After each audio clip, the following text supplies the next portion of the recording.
Good afternoon, everybody. Sorry we're starting a little late. We had to finish for the president to complete his remarks, and that was a request that we got from WACA, so we wanted to make sure we adhere to it. As you all know, National Security Advisor Jake Sullivan is here. He's going to take your question, preview Asia, and he has a hard out at 2:30, so we're going to try and get him out of here. Okay, all yours. And I have 20 minutes of remarks, so I hope you guys will bear with me. I actually do have a number of things to get through because we have quite a stretch ahead here with respect to the President's foreign policy and national security priorities.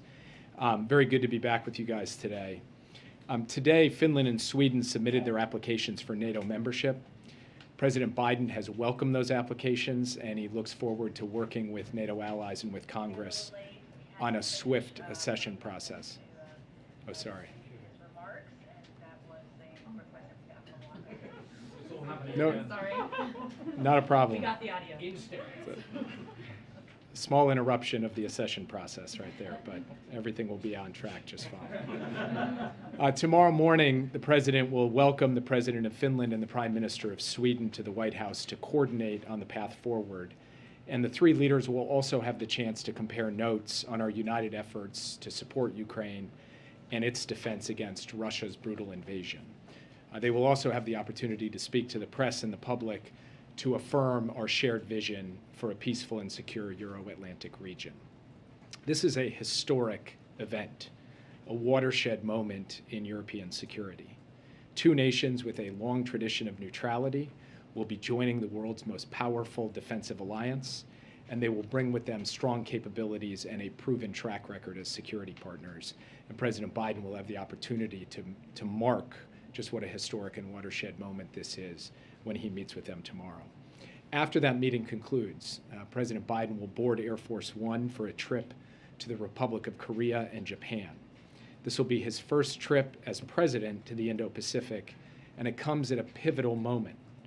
President Biden has rallied the free world in defense of Ukraine and in opposition to Russian aggression. He remains focused on ensuring that our efforts in those missions are successful. But he also intends to seize this moment, this pivotal moment, to assert bold and confident American leadership in another vital region of the world, the Indo-Pacific. That began last week with his hosting of the U.S.-ASEAN Summit here at the White House, where he welcomed 9 leaders from Southeast Asia for a substantive set of meetings that covered a diverse agenda from economics and security to technology and energy. President Biden made a series of significant announcements to show that when it comes to engagement with ASEAN, we're not just talking the talk, we're walking the walk as well. This week, the President turns his attention to Northeast Asia. And on this trip, he'll have the opportunity to reaffirm and reinforce 2 vital security alliances, to deepen 2 vibrant economic partnerships, to work with 2 fellow democracies to shape the rules of the road for the 21st century, and to thank his allies in Korea and Japan for their remarkable and in some ways unexpected contributions to the effort to support Ukraine and to hold Russia accountable. In Korea, President Biden will meet with the newly inaugurated Korean president, President Yoon, who campaigned on the platform of strengthening the U.S.-ROK alliance and on improving relations between the ROK and Japan. President Biden will engage with technology and manufacturing leaders in Korea who are mobilizing billions of dollars in investment here in the United States to create thousands of good-paying American jobs. He will see American and Korean troops standing shoulder to shoulder in defense of our collective security and consult on the challenge posed by the DPRK's nuclear and missile programs. And he will highlight the truly global nature of the U.S.-ROK alliance, from climate and energy and technology to economic growth and investment. In Japan, President Biden will meet with Prime Minister Kishida and his team, and we believe that the U.S.-Japan alliance at this moment under these 2 leaders is at an all-time high. This visit can take us even higher. The 2 leaders will consult on the broad and deep economic relationship between our 2 countries, as well as on a range of regional and global security issues. We'll also cover the DPRK, as well as a number of other security issues, both in the Indo-Pacific and more broadly around the world.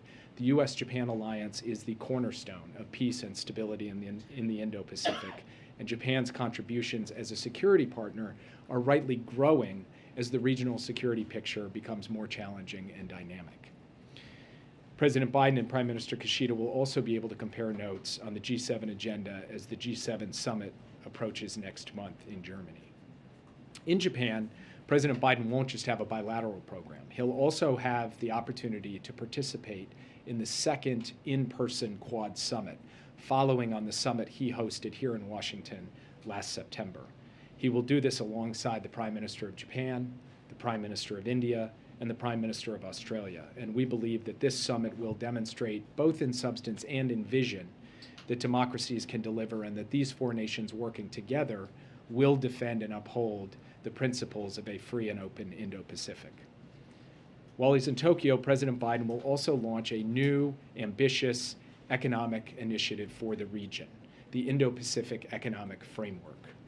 IPEF, as we affectionately call it, is a 21st century economic arrangement, a new model designed to tackle new economic challenges, from setting the rules of the digital economy to ensuring secure and resilient supply chains, to managing the energy transition, to investing in clean, modern, high standards infrastructure.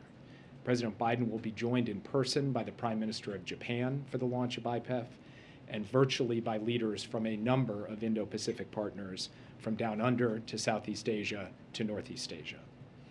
On security and economics, on technology and energy, on investment and infrastructure, we think this trip is going to put on full display President Biden's Indo-Pacific strategy, and that it will show in living color that the United States can at once lead the free world in responding to Russia's war in Ukraine, and at the same time chart a course for effective, principled American leadership and engagement in a region that will define much of the future of the 21st century. And with that, I'd be happy to take your questions. Yeah.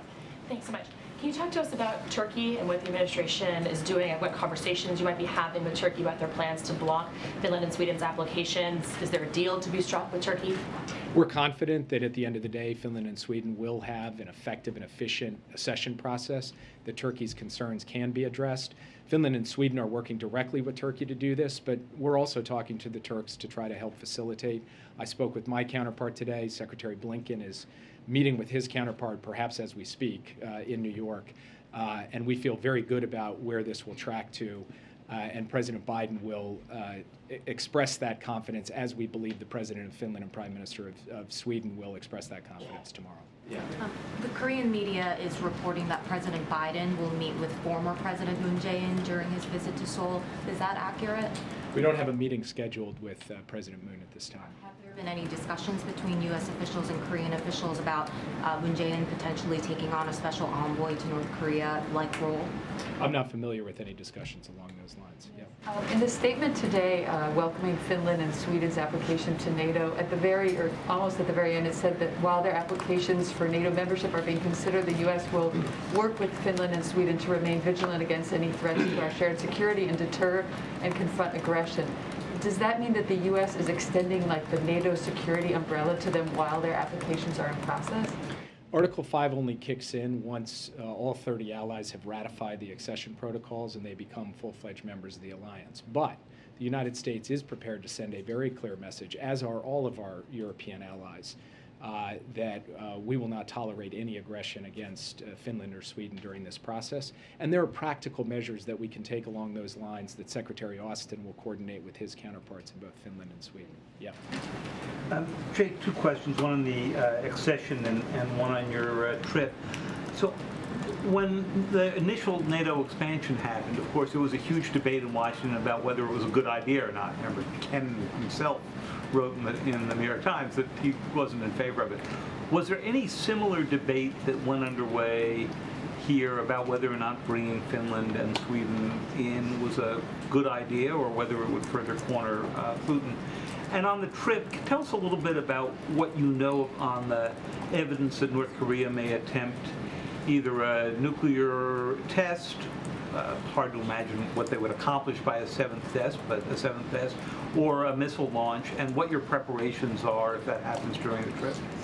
On the first question, President Biden posed the question to his national security team, to his cabinet principals, who cover national security as to whether they supported the accession of Finland and Sweden, and for them to consider the risks as well as the benefits of bringing Finland and Sweden into the alliance. Unanimously, President Biden's national security team emphatically supported the entry of Finland and Sweden into the NATO alliance on the grounds that they have already proven themselves as highly capable security partners. In the parlance, we say net security contributors, meaning they give a heck of a lot more than they take when it comes to a security partnership or an alliance. And that we believe that Russian aggression has only reinforced the argument for the kind of defensive alliance that NATO presents and poses. And finally, we have the principle of the open door. And the open door says that if countries meet the criteria of NATO membership and display that they can be net contributors to the alliance and to overall European security, they should be admitted. That is a principle that President Biden has believed since long before he occupied the Oval Office, and Finland and Sweden are two cases that are pretty clear-cut when it comes to meeting those terms. With respect to the issue of North Korea, we've said from this podium, we've said at the State Department, and we've indicated in quite clear terms that our intelligence does reflect the genuine possibility that there will be either a further missile test, including long-range missile test, or a nuclear test, or frankly both, in the days leading into, on, or after the president's trip to the region. We are preparing for all contingencies, including the possibility that such a provocation would occur while we are in Korea or in Japan. We are coordinating closely with our allies in both Korea and Japan on this. We have spoken with counterparts in China. I spoke with my Chinese counterpart this morning and covered this issue of the DPRK. And we are prepared, obviously, to make both short and longer term adjustments to our military posture as necessary to ensure that we are providing both defense and deterrence to our allies in the region, and that we're responding to any North Korean provocation. Yes. Jay, thank you. Two questions on different topics. One, could you update us on the situation with the Russian blockade on grains and also on Haiti? What happens with the Title 42, the Haitian migrants and maybe migrants of South America as well and Caribbean when it comes to the end of Title 42 on May 23rd, if that happens? So first, it is Russia's war of aggression against Ukraine and nothing else that is stopping tens of millions of tons of food from getting out of the breadbasket of Europe, Ukraine, and onto the world market to feed people in Africa, the Americas, Asia, and everywhere else. And that is true in two critical respects. First, Russia is bombarding Odessa, which is the port from which that food departs on large cargo ships bound through the Black Sea and then onto the world market. Second, Russian ships are engaged in an effective blockade of commercial ship traffic that could leave Odessa port were it not under this bombardment and head out to the world.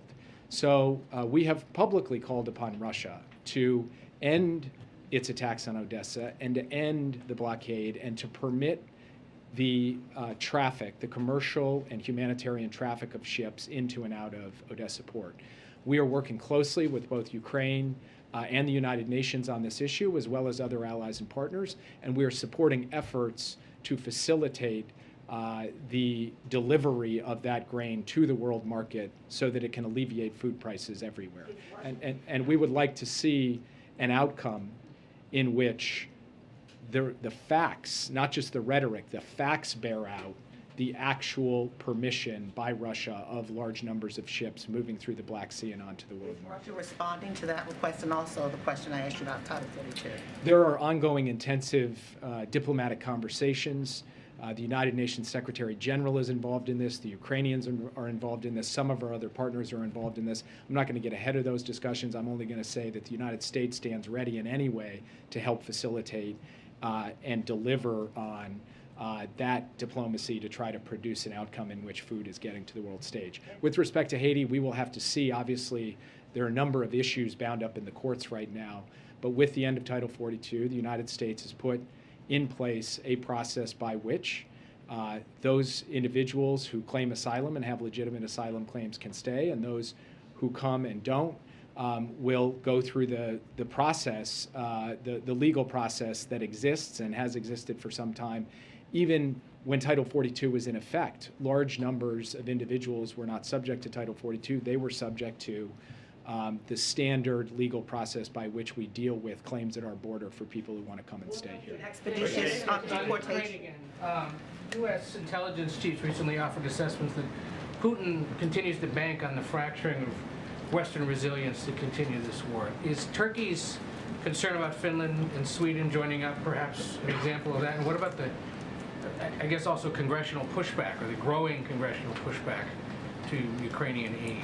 And what are you guys doing sort of in both regards to make sure that that doesn't continue to happen? I know you described some of it, but it does seem now that there are examples, at least, of growing concern or criticism, resistance. And then I got one other on another part of the world. That one first.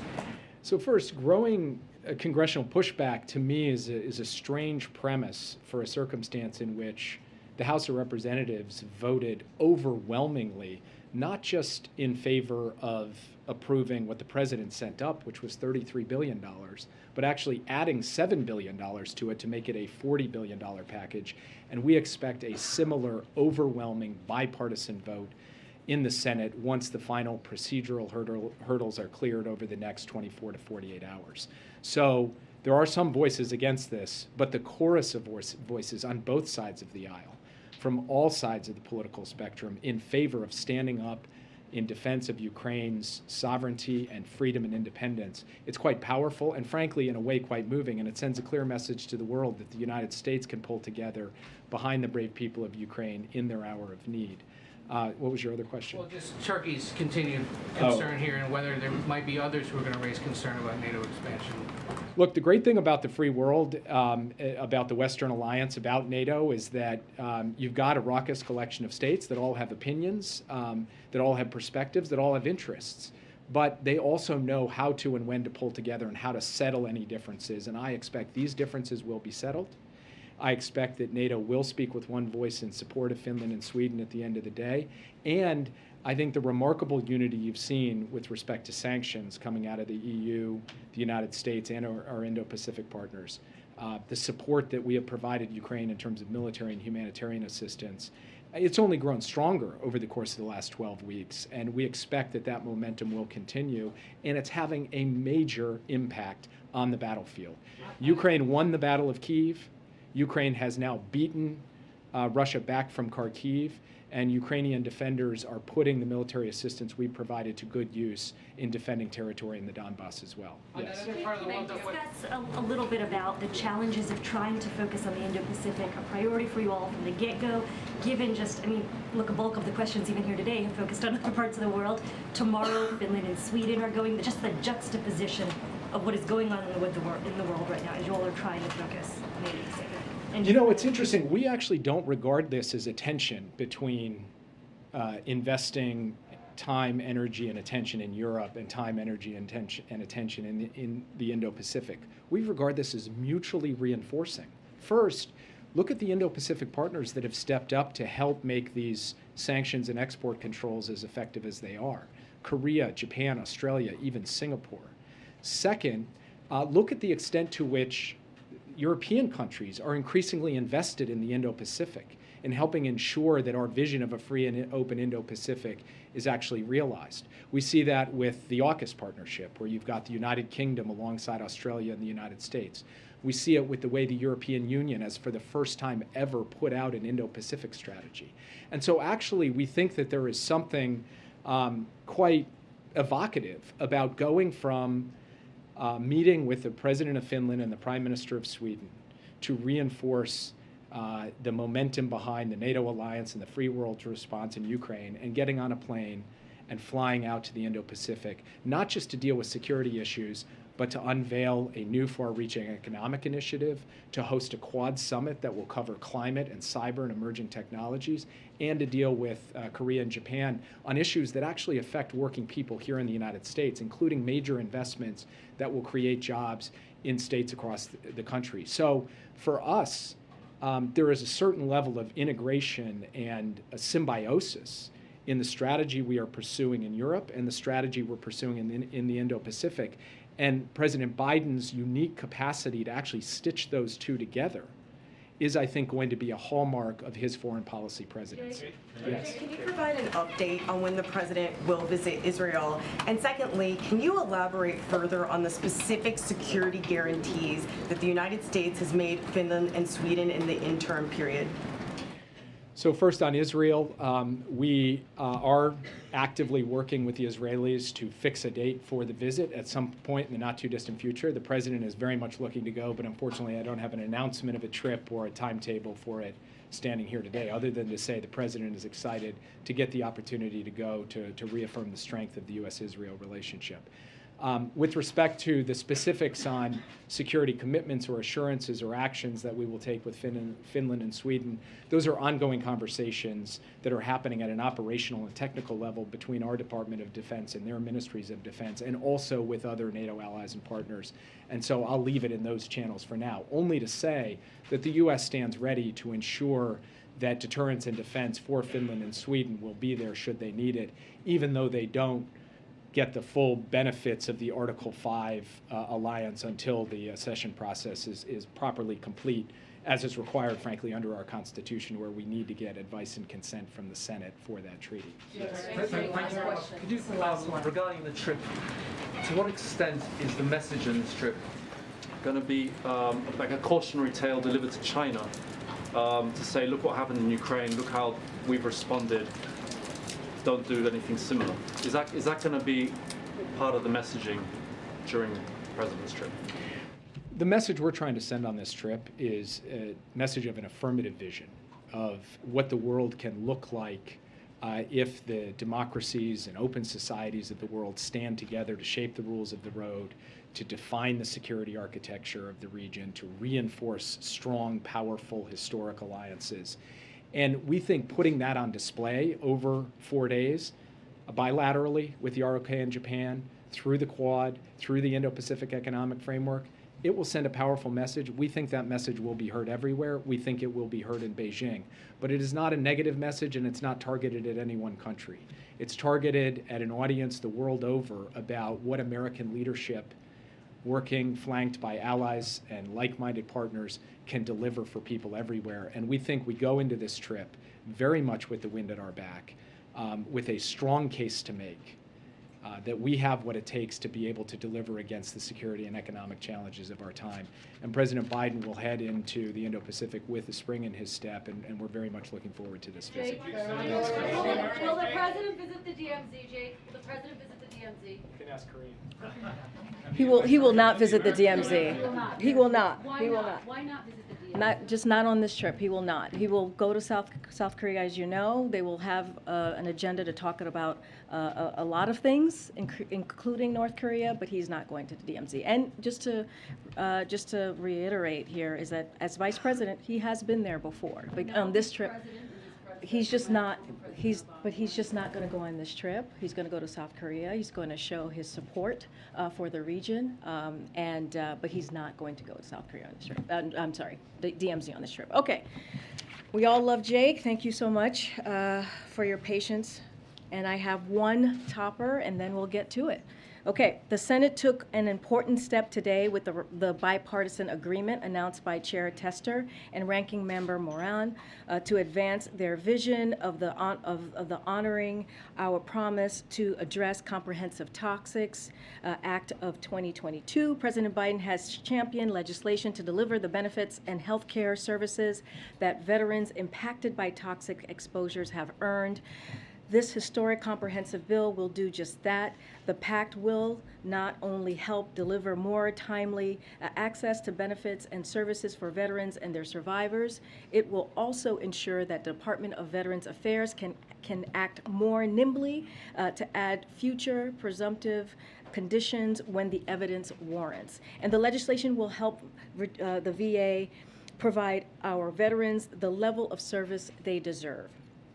President Biden believes that we have a sacred obligation to support veterans, their families, caregivers, and survivors. That's why, as part of this his first State of the Union address, he identified supporting veterans as a key pillar of his unity agenda and an issue that can unite the country, Republicans and Democrats.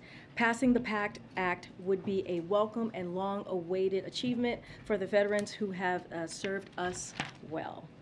Darlene, you have the floor.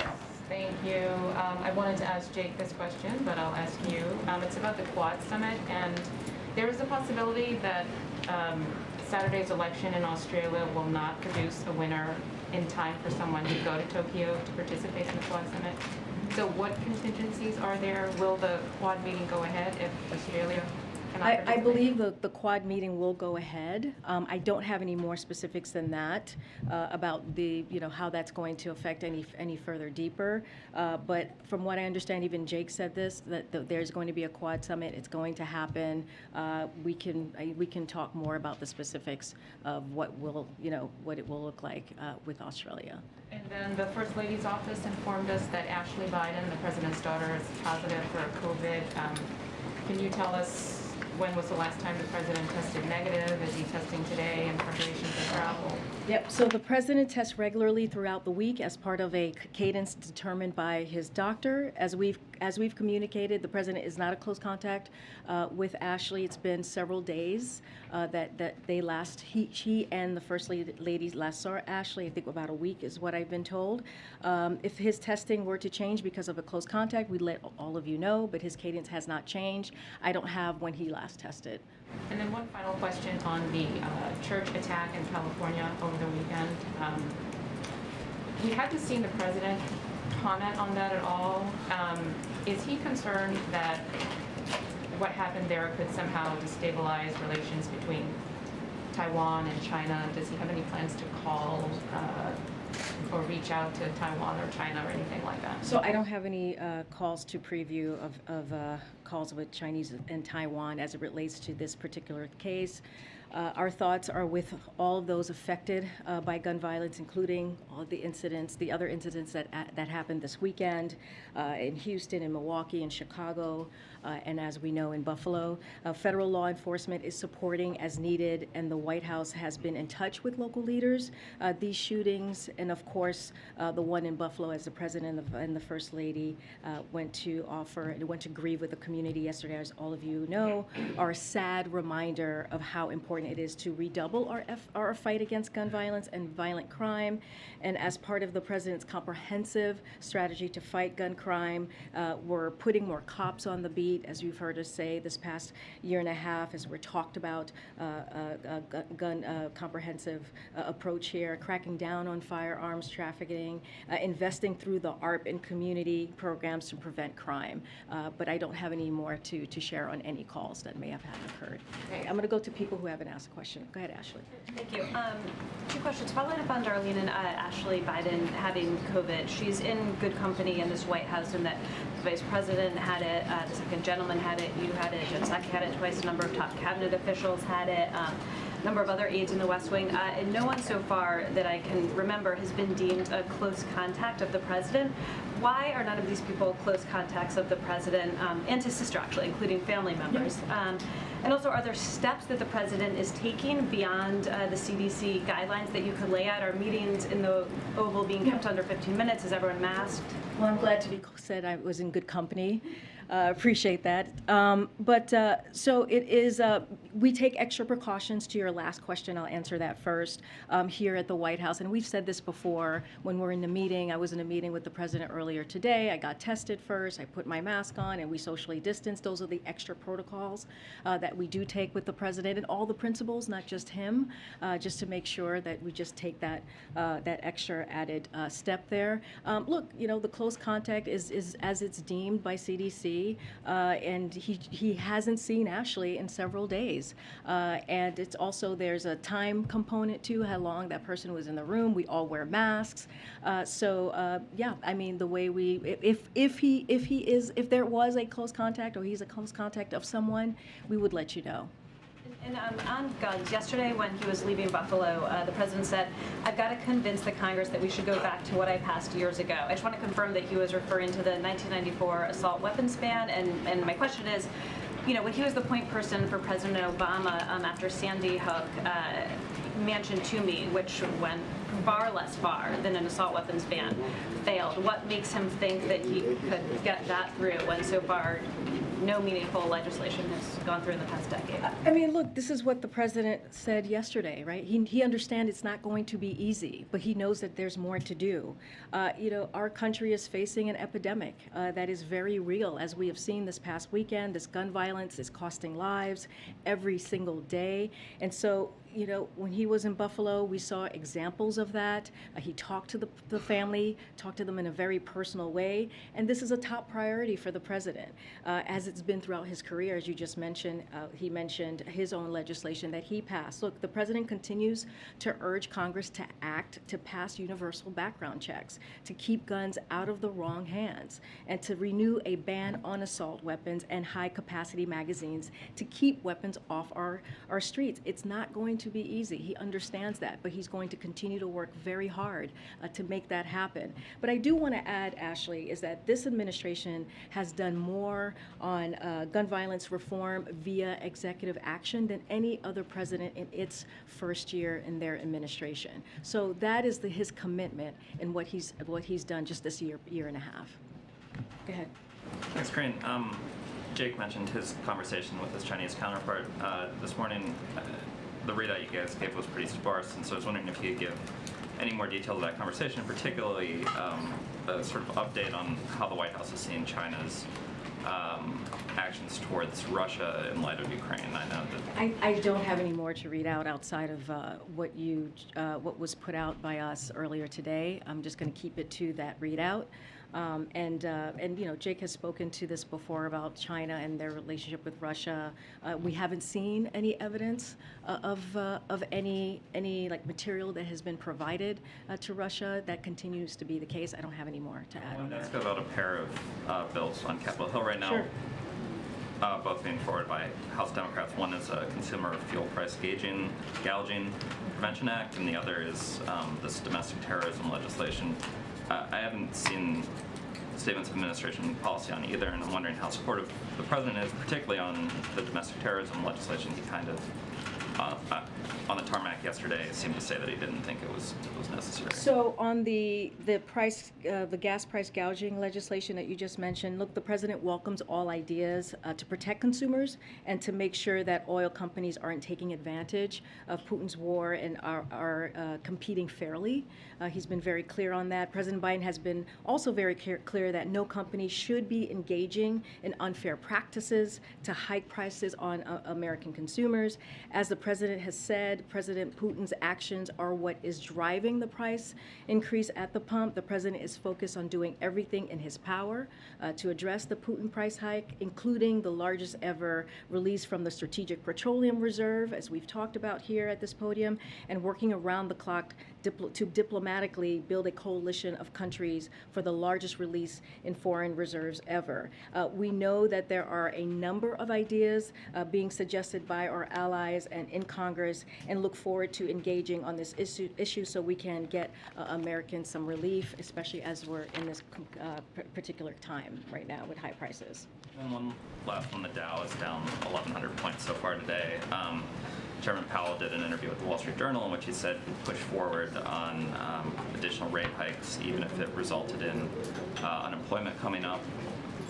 Also, presumably baked into that is that the stock market, we've seen the stock market do poorly as the Fed hikes rates. Mm-hmm. So,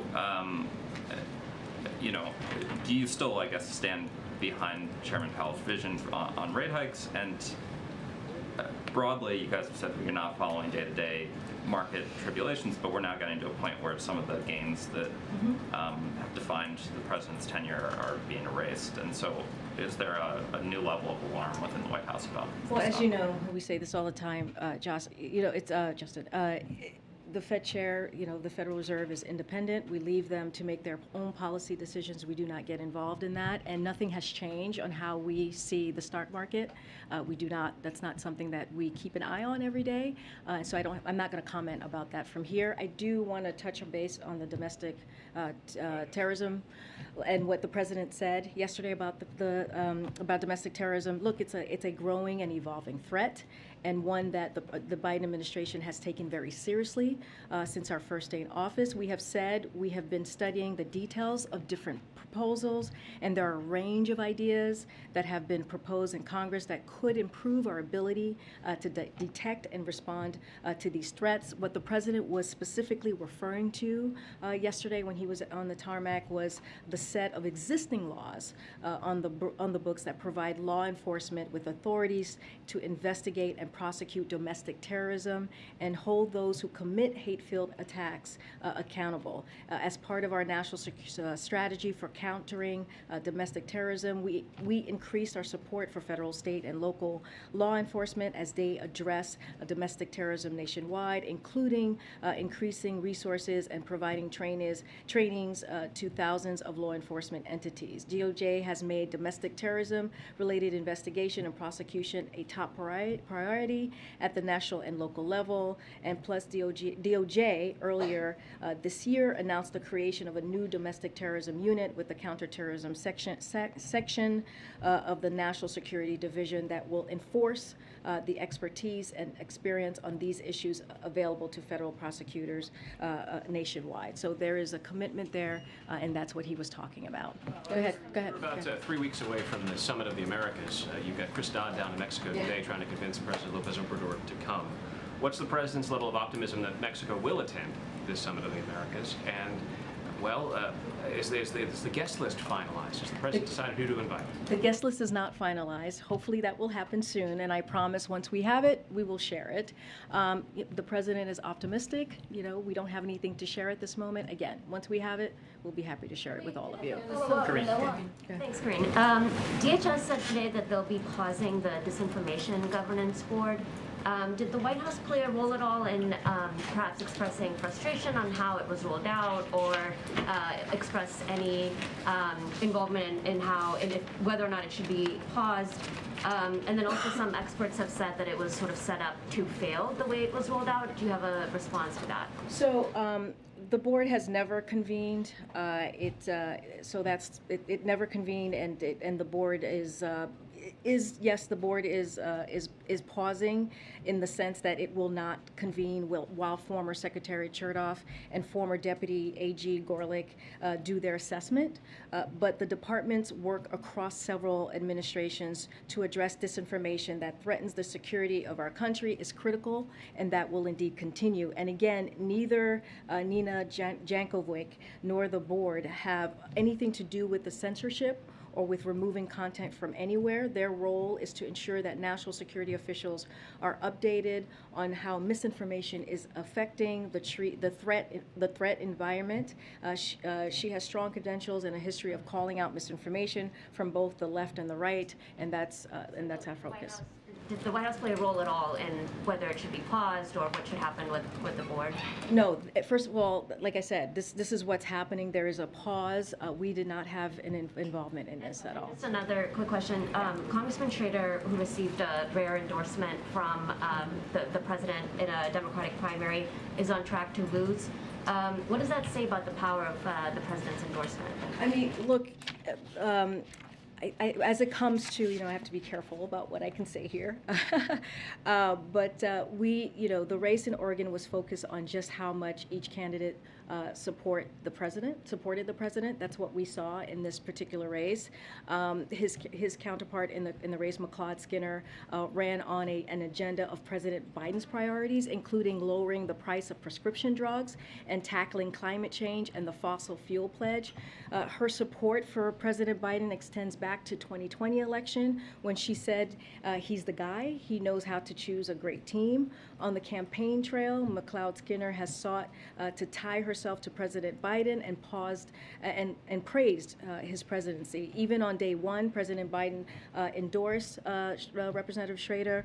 McLeod Skinner wrote, "I respect Biden's work to tackle COVID-19 and rebuild our economy. In February, McLeod Skinner praised President Biden's effort at diplomacy around the situation in Ukraine. McLeod praised President Biden's plan to lower health and care costs, elder care costs, child care costs, and prescription drug costs as a transformative investment in the future of Oregon's families. So that's how we see it. We think both sides were very much supportive of the president.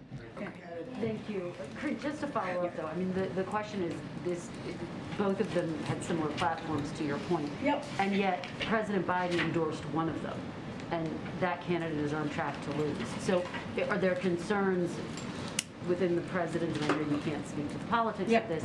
Is the president concerned that Not at all. he doesn't have enough juice heading into these critical? No, not at all, midterms? because again, both candidates were running on a platform that supported, embraced the president's agenda. Has the president reached out to any of the Democratic winners overnight, particularly John Fetterman, who's still in the hospital, Sherry Beasley? I don't have any calls to read out, but I do believe the one thing that I can say here is that he spoke last night. The president did speak to Giselle Fetterman and wished the lieutenant governor was speedy recovery.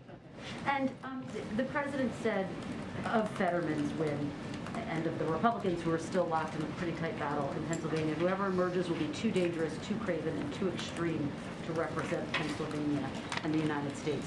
Do the Democrats run the risk of underestimating the Republican Senate nominee in Pennsylvania and gubernatorial nominee? You know, the president remains really focused on delivering for the American people. And what you see from congressional Republicans and what you see from the GOP is the plan for American people is to raise taxes in the middle class, to sunset Social Security and Medicare, and to take away a woman's right to reproductive health care. He's going to speak against that.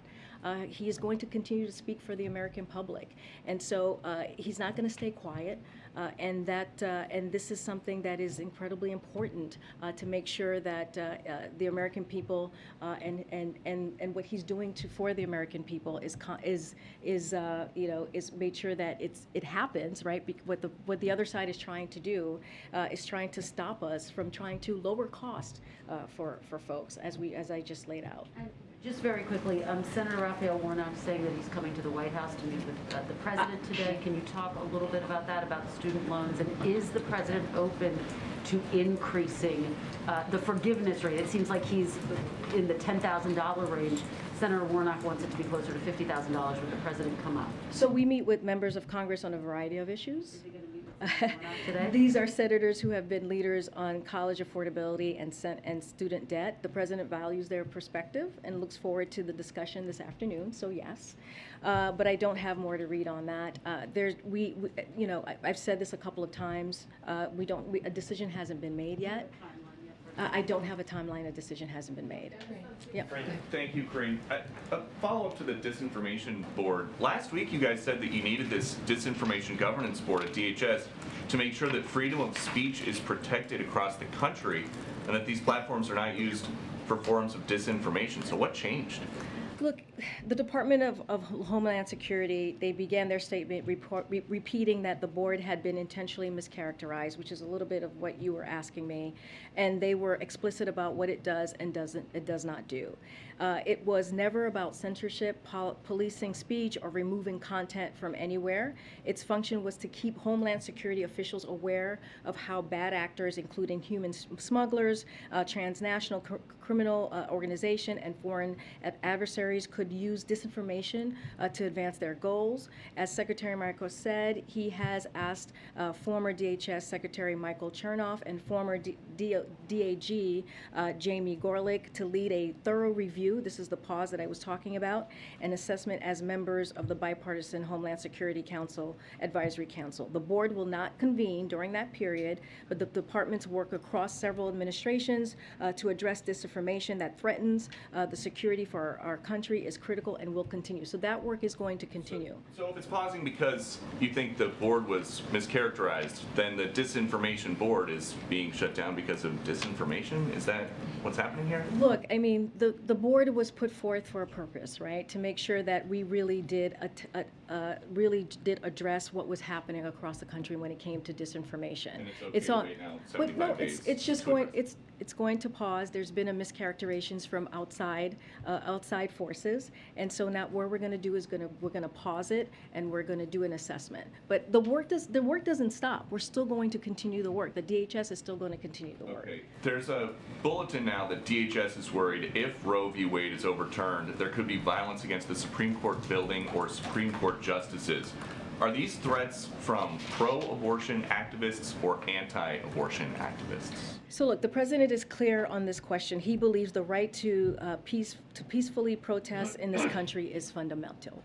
But he also believes that violence, threats, and intimidation have no place in political discourse anywhere. That is true whether it is in front of a courthouse or in front of a healthcare clinic. And that's the thing.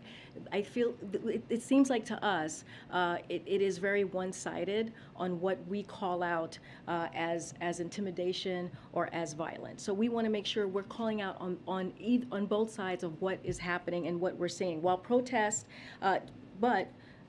while protests have been peaceful to date, the Department of Justice has U.S. Marshals providing support to support court-martial, and the President believes Congress should pass the legislation to fund increased security for court and judges as soon as possible. Yesterday, in reference to this, the Department of Homeland Security said they are committed to protecting Americans' freedom of speech and other civil rights and civil liberties, including the right to peacefully protest. DHS is also committed to working with our partners across every level of government and the private sector to share timely information and intelligence, prevent all forms of violence, and to support law enforcement effort to keep our communities safe. And then final question on gas prices. Americans are now spending $5,000 a year on gasoline. That's almost double what they did a year ago. Where are people supposed to go to get all that extra cash? To get the extra cash to pay for gas? Yeah. Well, I mean, one of the things that we've been very clear about is to do everything in our power to make sure that we lower cost. It is important. We see it. The president understands what the American people is going through, and that's why we're doing everything that we can. We've made multiple announcements in the past several months of what we're doing, whether it's the Strategic Petroleum Reserve, whether it's the Ethanol 15, to make sure that the American people are not feeling Putin's price hike. This is where this is coming from. 60 to 70% of the current price hike that we have seen has come from Putin's aggression against Ukraine. So the president announces on March 31st that he's got all these steps to lower gas prices, and it's still Putin's fault 7 weeks later. Well, because what I'm saying is, since Putin's war, aggression against Ukraine started back in February, we did see a spike. But before then, it had the price per gallon had fallen down about 10 cents or more. And then Putin started his aggression on Ukraine, his violent aggression on Ukraine against their democracy, against their sovereignty. And we saw the facts show it went up about 60 to 70%. So it is Putin's tax hike. This is what we're talking about. On that same subject, on inflation. At some point. Sure. Thank you. The inflation concerns are now rubbing off on quarterly earnings reports for a lot of big companies. Target, for example, today says it missed its estimates because of increased costs of transportation and gas. That's part of what's driving this at least 1,100-point drop in the Dow so far. What would you say, what does the White House say to investors and everyday Americans who are concerned that there's no end in sight to these price hikes? Look, I'm not going to speak to the stock market, but, this is something that is very important to the president when it comes to inflation and making sure that we lower costs for the American people. Last week, we announced new steps with private sector to lower the price of high-speed internet for tens of millions of Americans. The president traveled to Illinois to announce new actions to give farmers the tools and resources so they need to boost production, lower prices, and feed the world. The nonpartisan Congressional Budget Office found that the deficit fell by $1.5 trillion this year, putting us on track for the fastest deficit reduction in any year on record. These actions build on other actions the president has taken to lower costs in recent weeks. Again, this is to address Putin's price hike at the pump. The president, as I was saying, allies and partners around the world, they came together. I was talking about the Strategic Petroleum Reserve, the 1 million barrels of oil per day for the next 6 months, in addition to the 60 million barrels of oil from other countries' reserve. I talked about the E15 gasoline that we have allowed to happen so that it could be sold this summer. The president also announced administrative actions to save hundreds of thousands of families hundreds of dollars per month by fixing the Affordable Care Act's family glitch. These are the things that we have been working on. This president has been working on for the past several months, understanding that it is important to lower the cost for American families, and we're going to continue to do that. I'm going to try and go to the back. Go ahead, you, sir. Thank you very much. Thanks a lot. Oh, yeah, go ahead. Go ahead. Can you talk a little bit about President Biden's long-term thinking on Ukraine? There's a possibility this war could go on for months or years. And what is the president's commitment to supplying weapons to Ukraine in the long term? Well, as you know, there is a supplemental. There is a Ukraine funding that's in the Senate right now for about $40 billion that we are encouraging the Senate to pass, and so that is going to be part of continuing to help Ukraine with material, with defense material and humanitarian aid. Look, this is something that's incredibly important to the president, but also to our partners and allies, that we make sure that Ukraine is able to defend their democracy. It is important for us as a country, as a leader in this world, to make sure that we're doing everything that we can so that happens. What is happening in Ukraine for defending their democracy, defending their territorial integrity, defending their sovereignty, affects us all. And so this is something that we are going to continue to be partners with our allies, our partners. Jake was talking about the NATO alliance and how strong they are, how unified, how they're speaking in one voice in a way that we have not seen in years. And so this is something that we need to continue to be a leader on, and that's what he believes. And it's important to make sure that we protect our country's democracy. Making if Putin escalates after Finland and Sweden join NATO? Well, I'm not going to go into hypotheticals. We're going to focus on what's happening here and now. Again, I think one of the things that we have to remember, this is a war that Putin started.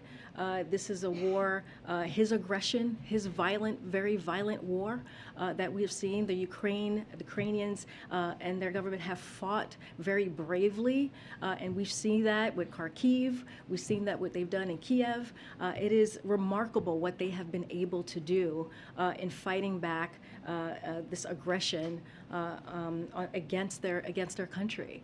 And so that is going to be our focus, to make sure that they have everything that they need to strengthen their table when it comes to hopefully having some diplomacy and getting to an end of this war. But in the meantime, we have to support them.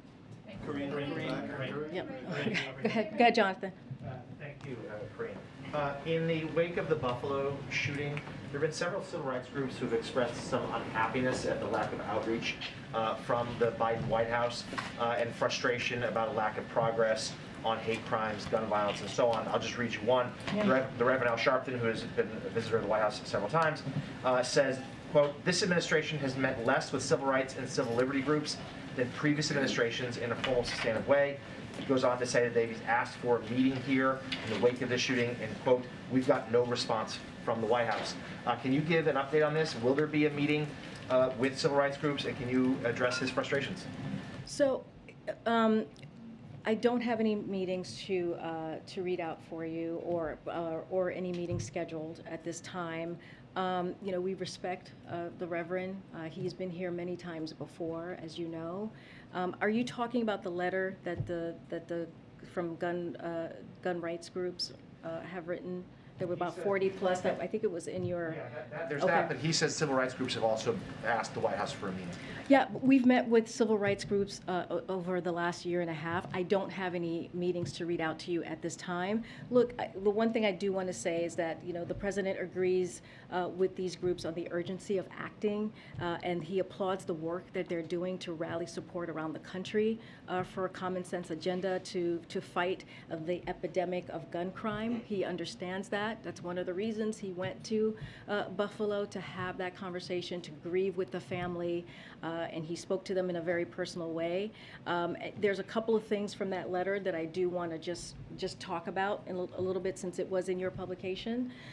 He agrees that innovative neighborhood-based crime prevention programs like community violence intervention need to be at the core of our toolkit to make our common sense safer. That's why the president has unlocked existing money within the government to invest in community violence intervention. That's why he secured more money for that in his 2022 budget, and that's why he's calling for a significant increase in funding in his 2023 budget. He is calling for a $5 billion investment over 10 years. The president also is going to continue to call on Congress. He talked about this yesterday when he was in Buffalo, to pass common sense gun violence legislation that would keep weapons off our streets and keep guns out of the hands of criminals. We're working closely with Leader Schumer and Speaker Pelosi on this and other issues, and we'll defer to their judgment on legislative mechanics, give them space to work on that and to do that. And finally, on the question of a gun violence coordinator, I was asked that yesterday. I think I was asked specifically about an office.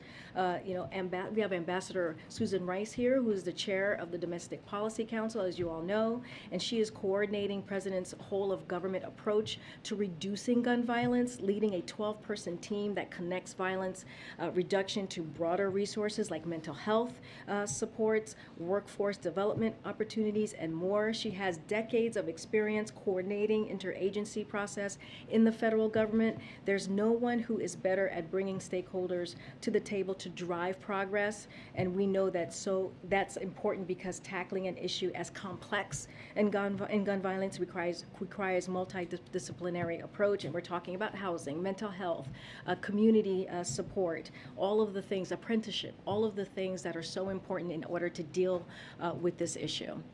I'm trying to think. Oh my gosh. I'm trying to call on people I haven't gotten yet. Oh, we have to go? All right, guys. I'm so sorry. We have to go. But we will, hopefully I'll see some of you in Asia. All right. Have a good trip. Bye. I know. Next time, I promise. I did call somebody back there.